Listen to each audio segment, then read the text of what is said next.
proprio ce lo metto non mi stai registrando. Guarda che ci vado a lavarmi la macchina. Speriamo che vengano dei botti su quella. Oh, usciamo vedere.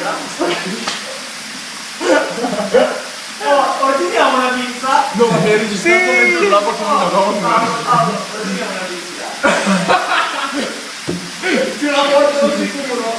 E se non ce la porti in mezz'ora non paghiamo.